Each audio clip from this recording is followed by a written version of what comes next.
Okey, kita nak bersama sekali lagi dengan Dr. Asmadi di talian. Doktor dah ada ke di talian? Ya, saya. Okey. Okey, doktor, kita dah sampai kepada pusingan terakhir lah dikatakan. Kita nak merangkumkan topik yang kita bincangkan ini. Kalau kita lihat masing-masing ada pandangan mereka, ada yang melihat bahawa sambung belajar tu penting, tak kiralah lambat ataupun cepat, dan juga timba pengalaman untuk bekerja ini pun tak salah juga. Bagaimana kita nak melihat keseimbangan kedua-dua ini bagi melihat kepada perspektif situasi setiap pelajar itu sendiri, doktor? Okey, dalam hidup ini kita boleh buat apa yang kita katakan sebagai SWOT analysis, analisis SWOT. S adalah strength, kekuatan. W adalah weaknesses, kelemahan. O adalah opportunity, peluang. Dan T adalah threat ataupun ancaman. Jadi apabila kita nak buat keputusan, kita kena nak cari keseimbangan. Kita tengok kepada pertama dari segi kekuatan kita.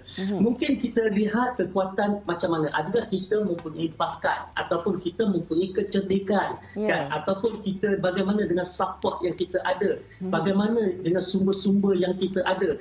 Jadi apabila kita kata nak bekerja ataupun nak belajar, maka kita kena tengok apa kekuatan kita. Contoh saya kata tadi, orang yang ada bakat dengan orang yang ada daya intelek yang tinggi, maka mereka akan mempunyai kecenderungan yang berbeza. Contohnya, orang yang ada daya intelek yang tinggi, mungkin dia memikirkan bahawa belajar itu lebih bagus pada dia. Tetapi orang yang mempunyai bakat yang hebat, mungkin dia kata, aku nak bekerja sekarang.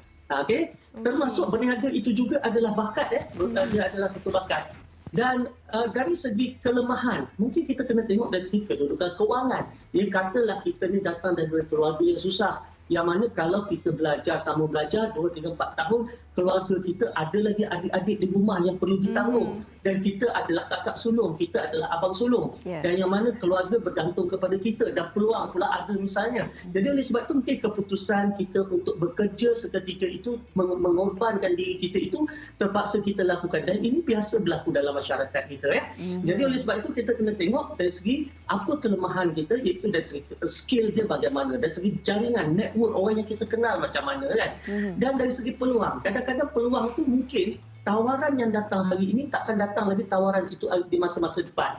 Ataupun idea yang kita ada sekarang, mungkin kalau kita tak execute, kita tak buat sekarang, idea tu kita simpan, kita nak gunakan idea tu 3-4 tahun akan datang, mungkin idea tu dah menjadi idea lapuk ataupun orang lain dah mulakan idea kita tu tadi. Jadi kita ketinggalan. Jadi oleh mungkin disebabkan itu kita kata, okey, kalau macam tu aku nak bekerja dulu sebab benda ni tidak boleh ditinggalkan. Mungkin di atas dasar tu kita buat satu keputusan untuk bekerja.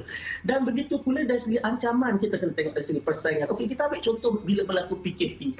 Kalau orang yang bekerja sekarang mungkin resah, tetapi orang yang sedang belajar dia tak kisahkan sangat sebab dia tidak ada komitmen yang tinggi. Jadi oleh sebab itu, bagaimana dengan prospek masa depan, bagaimana dengan perubahan ekonomi dan sebagainya. Jadi kita kena ambil pertimbangan, perkiraan semua tu, bincang dengan keluarga, bincang dengan guru, bincang dengan mereka yang dah ada dalam pasaran kerja dan sebagainya, sebelum kita buat satu keputusan. Dan keputusan yang kita buat, jangan keputusan yang untuk sementara atau jangka pendek. Iaitu contoh dia, kita mungkin dapat duit banyak hari ini, belum tentu duit kita banyak pada masa akan datang.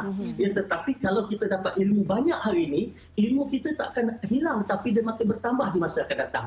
Jadi oleh sebab itu, kalau kita susah nak buat keputusan, mungkin kita ada pilihan yang seterusnya, itu sama ada belajar sambil bekerja atau bekerja sambil belajar. Ramai juga orang mengambil alternatif yang sebegitu, iaitu mengambil jalan tengah. Jadi apa yang saya nampak ialah keputusan ini adalah berdasarkan kepada keputusan kita sendiri dan ia melibatkan satu kesan jangka panjang dalam kehidupan kita. Apa yang kita putuskan hari ini dia beri kesan jangka panjang. Oleh sebab itu saya sarankan kalau kita orang Islam, buatlah solat istikharah. Buat solat istikharah, tanya Tuhan. Sebab saya sendiri nak buat keputusan-keputusan besar dalam hidup saya. Nak bekerja sendiri ke, nak bekerja makan gaji ke, nak berniaga ke, nak sambung belajar sampai ke PhD ke. Saya buat istikharah. Sebab istikharah, bila kita tanya Tuhan, setelah kita ada pertimbangan, dah buat SWOT analisis, tak tahu buat keputusan, tanya Tuhan, insya-Allah Tuhan akan berikan jalan yang terbaik untuk kita dan Tuhan akan berikan satu keputusan yang tak mungkin salah untuk masa depan kita. Okey, kita percaya masing-masing mempunyai kebolehan diri sendiri sama ada belajar ataupun mereka yang bekerja dan menimba pengalaman. Bagaimana doktor melihat kepada mereka yang menimba pengalaman ini untuk lebih bersemangat dalam masa yang sama mengambil kesempatan untuk terus belajar? Boleh, tak jadi masalah. Cuma macam saya kata tadi, bila kita bekerja, kita sama ada kita nak belajar sepenuh masa atau kita nak belajar separuh masa atau kita nak belajar dengan kaedah belajar jarak jauh, kan? Kita nak belajar secara formal atau kita nak belajar ilmu secara tak formal. Yang formal tu maksudnya kita masuk ke universiti, yang tak formal secara tak formal mungkin kita pergi seminar, kita pergi short courses, ya kita ambil certification, pentauliahan, ya. Jadi keputusan itu adalah berdasarkan kepada diri kita sendiri. Kalau kita kata kita boleh bekerja, kita bekerja. Pokok pangkalnya, untuk apa kita bekerja? Kita tanya dulu, untuk apa kita bekerja? Adakah sebab kita sangat memerlukan wang, keluarga kita sangat memerlukan wang, tak boleh kalau kita belajar, maka kita kena bekerja lah. Ataupun adakah disebabkan, saya kata tadi, sebab tawaran itu terlalu besar untuk kita tolak hari ini, yang mana tak mungkin datang lagi, maknanya kalau kita tangguhkan merebut tawaran itu, mungkin tak datang lagi dan datang, maka kita bekerja lah. Tetapi walau bekerja bagaimanapun, kita kena letak dalam kepala kita, bekerja jangan sampai berkuli sepanjang hayat. Kan? Ada orang bekerja tapi berkuli sepanjang hayat. Kita tak naklah jadi macam tu. Maknanya tadi kita bekerja, dalam masa yang sama kita tingkatkan belajar kita tu untuk tingkatkan ilmu di dada kita.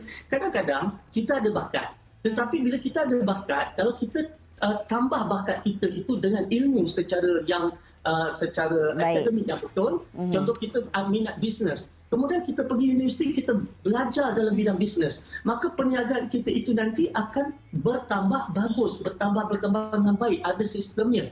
Berbanding dengan kita terjun macam tu saja. Jadi bekerja, walaupun kita dah sunat pegang duit, jangan ketepikan untuk belajar. Malah bila kita dah ada duit, lagi mudah kita melabur untuk belajar, tak payah nak pinjam mana-mana. Baik, setuju sangat dengan apa yang dikongsikan oleh doktor tadi. Terima kasih banyak doktor untuk perkongsian yang sangat bermanfaat ini.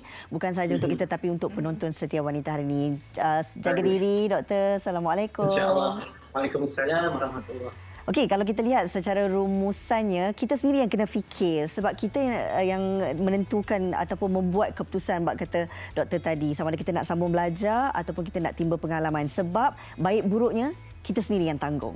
Betul, Rina. Banyak sebenarnya manfaat yang kita perolehi daripada doktor, daripada Najwa Latif, Aiman dan juga Azhar. Okey, kita nak berhenti rehat seketika. Kembali selepas ini dalam Wanita Hari Ini.